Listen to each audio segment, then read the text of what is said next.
എല്ലാവർക്കും നമസ്കാരം. ശ്രീ മിസ്സാണ്. ഇന്നത്തെ നമ്മുടെ ടോപ്പിക് ഫോണിക്സ് ആണ്. നമ്മളെല്ലാവരും യൂട്യൂബ് വീഡിയോസിലും ഇൻസ്റ്റഗ്രാമിലും ഒക്കെ ഒത്തിരി ഫോണിക്സ് വീഡിയോസ് കാണാറുണ്ട്. പക്ഷേ നമ്മളിൽ പല പേരൻസിനും അറിയാത്തൊരു കാര്യമുണ്ട്. എന്താണ് ഫോണിക്സ്, എന്തിനാണ് ഫോണിക്സ്, എങ്ങനെയാണ് കുട്ടികളെ ഫോണിക്സ് പഠിപ്പിക്കേണ്ടത്? ഇൻ്റർനാഷണൽ സ്കൂളുകളിലൊക്കെ ഫോളോ ചെയ്യുന്ന ഒരു മെത്തേഡാണ് ഈ ഫോണിക്സ് എന്ന് പറയുന്നത്. നമ്മുടെ നാട്ടിലും ഇപ്പോൾ ചില സ്കൂളുകളിലൊക്കെ ആ ഒരു വേ തന്നെയാണ് ഫോളോ ചെയ്യുന്നത്. എന്നിരുന്നാൽ പോലും ഇപ്പോഴും പണ്ടത്തെ പോലെ തന്നെ കുട്ടികളെ A to Z വരെയുള്ള ലെറ്റേഴ്സ് പഠിപ്പിക്കുന്ന സ്കൂളുകളുമുണ്ട്. എന്നാലും നമുക്ക് നമ്മുടെ കുട്ടികളെ വളരെ ഈസി ആയിട്ട് റീഡ് ചെയ്യാനും റൈറ്റ് ചെയ്യാനും ഒക്കെ പഠിപ്പിക്കണം എന്ന് ആഗ്രഹമുള്ള പേരൻസിന് വേണ്ടിയിട്ടുള്ള വീഡിയോ ആണ് ഇത്. എന്താണ് ഫോണിക്സ്? ഫോണിക്സ് എന്നത് കുട്ടികളെ വളരെ പെട്ടെന്ന് തന്നെ വായിക്കാനും എഴുതാനും ഒക്കെ പഠിപ്പിക്കാനുള്ള ഒരു വലിയ ട്രിക്കാണ്. ഇതിലൂടെ നമ്മൾ കുട്ടികളെ ഇംഗ്ലീഷ് ആൽഫബറ്റിലെ ഓരോ ലെറ്റേഴ്സിൻ്റെയും സൗണ്ട്സ് ആണ് പഠിപ്പിക്കുക. നമുക്ക് ഇംഗ്ലീഷ് ആൽഫബറ്റിൽ 26 ലെറ്റേഴ്സ് ആണ് ഉള്ളതെന്ന് അറിയാം. ആ 26 ലെറ്റേഴ്സും ഒത്തിരി സൗണ്ടുകൾ ഉണ്ടാക്കുന്നുണ്ട്. ആ സൗണ്ടുകളുടെ വേരിയേഷൻസും കുട്ടികളെ പഠിപ്പിച്ചു കഴിയുമ്പോൾ അവർക്ക് ഈസി ആയിട്ട് എഴുതാനും അതുപോലെ തന്നെ വായിക്കാനും ഒക്കെ പറ്റും. അപ്പോൾ ഒരു സംശയം വന്നേക്കാം, അപ്പോൾ കുട്ടികളെ ലെറ്റേഴ്സ് ഏതാണെന്ന് പഠിപ്പിക്കേണ്ടതെന്ന് വേണം. ഫോർ എക്സാമ്പിൾ, നമ്മൾ കുഞ്ഞുനാളിലെ കുട്ടികളെ പൂച്ച പൂച്ച എന്ന് പറയുന്നതിനേക്കാളും കുട്ടികളെ മ്യാവും മ്യാവും എന്നല്ലേ പറയുക. കുട്ടികളെ ആദ്യം ഐഡന്റിഫൈ ചെയ്യുക, അല്ലെങ്കിൽ പൂച്ചനെ കാണുമ്പോൾ കുട്ടികൾ ആദ്യമൊക്കെ മിക്ക കുട്ടികളും മ്യാവും മ്യാവും എന്ന് തന്നെയാണ് പറയുന്നത്. അതുപോലെ തന്നെയാണ് ഇംഗ്ലീഷിലെ ഒരു ലെറ്റേഴ്സിനെയും ആ ലെറ്റേഴ്സിന്റെ പേരും അതുപോലെ തന്നെ അവരുണ്ടാക്കുന്ന സൗണ്ട്സും അങ്ങനെയാണ് നമ്മൾ ഫോണിക്സിലൂടെ കുട്ടികൾക്ക് പറഞ്ഞു കൊടുക്കുക. അതുകൊണ്ടുള്ള ഏറ്റവും യൂസ് എന്ന് പറഞ്ഞാൽ നമ്മൾക്ക് അവര് ഓരോ വേർഡുകളും ബൈഹാർട്ട് ചെയ്യിക്കാണ്ട്, അതായത് കാണാണ്ട് പഠിപ്പിക്കാണ്ട് അവരെ നമ്മൾക്ക് ഈ സൗണ്ട് വെച്ചിട്ട് എഴുതാൻ പഠിപ്പിക്കാൻ പറ്റും, വായിക്കാൻ പഠിപ്പിക്കാൻ പറ്റും. അതായത് ഒരു വേർഡ് കേൾക്കുമ്പോൾ അതവർ ഡീകോഡ് ചെയ്ത് റീഡ് ചെയ്യാനും റൈറ്റ് ചെയ്യാനും വളരെ എളുപ്പത്തിൽ ഫോണിക്സ് പഠിച്ചു കഴിഞ്ഞാൽ സാധിക്കും. അപ്പൊ ചില പേരൻസ് ചോദിച്ചേക്കാം, എൻ്റെ മോൻ ഒരു 5 ടൈംസ് അല്ലെങ്കിൽ ഒരു 10 ടൈംസ് എഴുതിയാൽ അവൻ അതിന്റെ സ്പെല്ലിങ് പഠിക്കും, പിന്നെ എന്തിനാണ് കഷ്ടപ്പെട്ട് കുത്തിയിരുന്ന് ഫോണിക്സ് പഠിപ്പിക്കുന്നത്? ഞാൻ അങ്ങോട്ടൊരു കാര്യം ചോദിച്ചോട്ടെ. നമ്മൾ കുഞ്ഞുനാളിലെ മുതൽ നമ്മളെ ടീച്ചേഴ്സൊക്കെ 5 ടൈംസ് എന്തിനെ 100 ടൈംസ് വരെ എഴുതിച്ച് പഠിപ്പിച്ചിട്ടുണ്ട് പല വേർഡ്സും. APPLE ആപ്പിൾ, അതിന്റെ ഫസ്റ്റ് ലെറ്റർ എന്ന് പറഞ്ഞാൽ A ആണ്. ആൻഡ് അതിന്റെ ഫസ്റ്റ് ലെറ്റർ A ആണ്. പക്ഷേ എയ്റോപ്ലെയിൻ, അതിന്റെ ഫസ്റ്റ് ലെറ്റർ A ആണ്. പക്ഷെ എയ്റോപ്ലെയിൻ വന്നപ്പോ എന്തേ എ എന്ന് പറഞ്ഞ ലെറ്ററിന് A എന്ന് സൗണ്ട് തന്നെ പറഞ്ഞു. ആപ്പിളിലും ആൻഡിലും ഒന്നും A പറഞ്ഞില്ല. എന്തുകൊണ്ടായിരിക്കും പറയാത്തെ? നമുക്ക് ആർക്കും അറിയില്ലായിരുന്നു, നമ്മുടെ ടീച്ചേഴ്സ് നമുക്ക് പറഞ്ഞു തന്നിട്ടില്ലല്ലോ. അത് തന്നെയാണ് നമ്മൾ എന്ത് ചെയ്യുന്നേ, നമ്മൾ കുട്ടികളെ പറഞ്ഞു കൊടുക്കുന്നത്. A എന്ന് പറയുന്നതിന് ഡിഫറെന്റ് സൗണ്ടുകൾ വരും. അതെന്തുകൊണ്ടാണ് അങ്ങനെ വരുന്നത്? അതൊക്കെയാണ് നമ്മൾ ഫോണിക്സിന്റെ റൂൾസിൽ പഠിപ്പിക്കുക. അതുപോലെ തന്നെ നമ്മൾ പഠിച്ചിട്ടുണ്ട്, നമ്മുടെ ടീച്ചേഴ്സ്, എല്ലാ ടീച്ചേഴ്സിനെയും പറയല്ല, ചില ടീച്ചേഴ്സ് ഇപ്പോഴും പറയുന്ന ടീച്ചേഴ്സ് ഉണ്ട്. ഞാൻ യൂട്യൂബിലും ഇൻസ്റ്റയിലും ഒക്കെ ഈ ഇടയ്ക്ക് കണ്ട വീഡിയോസിൽ 2-3 വീഡിയോസിൽ ടീച്ചേഴ്സ് പറയുന്ന ഞാൻ കേട്ടു. Alphabet A, alphabet B.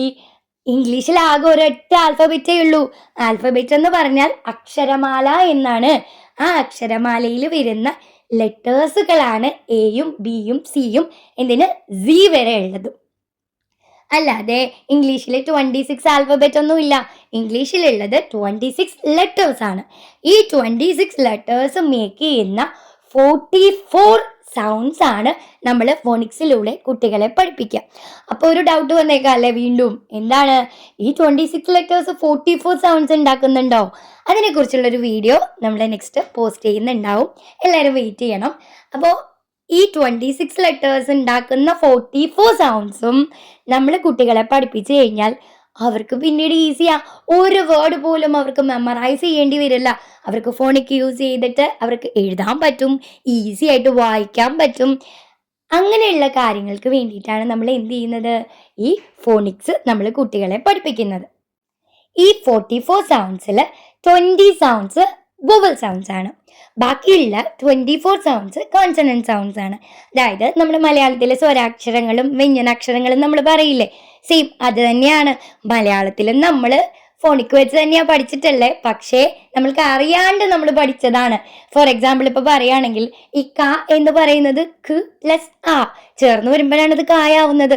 ക പ്ലസ് ആ എന്ന് പറഞ്ഞ വൊവൽ സൗണ്ട് ചേർന്ന് വരുമ്പോഴാണത് കാന്നാവുന്നത്. അതുപോലെ ക പ്ലസ് എ എന്ന് പറഞ്ഞ സ്വരാക്ഷരോട് ചേർന്ന് വരുമ്പോഴാണ് അത് കെ എന്നാവുന്നത്. അപ്പൊ അതുപോലെ തന്നെയാണ് നമ്മളിവിടെ ഫോണിക്സിലും കുട്ടികളെ ഈസി പീസി ലെമൺ സ്ക്യൂസി ആയിട്ട് എന്ത് പഠിപ്പിക്കുന്നത്, സ്പെല്ല് ചെയ്യാനായിട്ട് പഠിപ്പിക്കുന്നത്. കുട്ടികൾ ഇതിലൂടെ ലെറ്റേഴ്സും അവരുടെ സൗണ്ട്സും തമ്മിലുള്ള റിലേഷൻഷിപ്പ് മനസ്സിലാക്കി കഴിയുമ്പോൾ സ്പെല്ലിംഗ് ഒക്കെ ഭയങ്കര ഈസി ആവും. അപ്പൊ തന്നെ നമ്മൾക്ക് ഏർലിയർ ആയിട്ട് അവരുടെ റീഡിങ് സ്കില്ല് നമുക്ക് ഡെവലപ്പ് ചെയ്തെടുക്കാൻ പറ്റും. അതോടുകൂടി അവർക്ക് എന്ത് ചെയ്യാൻ പറ്റും, റൈറ്റിംഗ് സ്കില്ലും വളരെ ഈസിയർ ആയിട്ട് തന്നെ നമുക്ക് മാറ്റിയെടുക്കാൻ പറ്റും. കുട്ടികളെ ഫോണിക്സ് പഠിപ്പിക്കാൻ പറ്റുന്ന ബെറ്റർ ഏജ് ഏതാണെന്നുള്ളതാണ് അടുത്ത ടോപ്പിക്ക്. 3 years കഴിഞ്ഞ എല്ലാ മക്കളെയും നമുക്ക് ഫോണിക്സ് ഈസി ആയിട്ട് പഠിപ്പിക്കാം.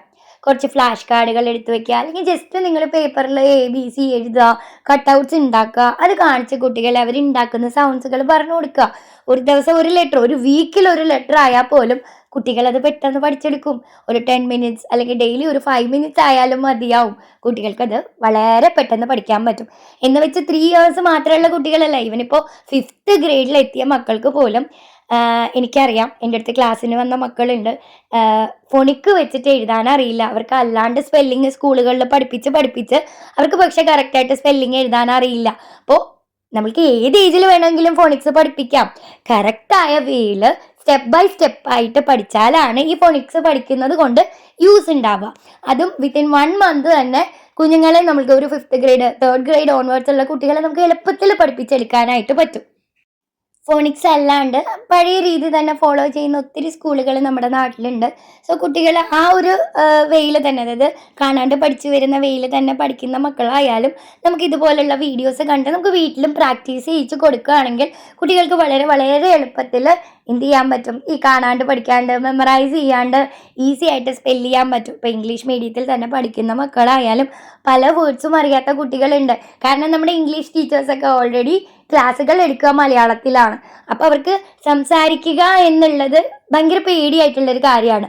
അതും നമുക്ക് മാറ്റിയെടുക്കാനായിട്ട് ഇതിലൂടെ പറ്റും. കറക്റ്റ് പ്രൊനൗൺസിയേഷൻ കിട്ടിക്കഴിയുമ്പോൾ അവർക്ക് ഒരു വേർഡ് എങ്ങനെയാണ് പ്രൊനൗൺസ് ചെയ്യുക, ഇതാണ് അതിൻ്റെ പ്രോപ്പർ ആയിട്ടുള്ള വേ എന്ന് മനസ്സിലാവും. ഫോണിക്സ് എങ്ങനെയാണ് സ്റ്റെപ്പ് ബൈ സ്റ്റെപ്പ് ആയിട്ട് പഠിപ്പിക്കുക എന്നുള്ളതിൻ്റെ ഒരു വീഡിയോ നാളെ ഇതേ സമയം പോസ്റ്റ് ചെയ്യുന്നതായിരിക്കും. Stay tuned. Bye bye.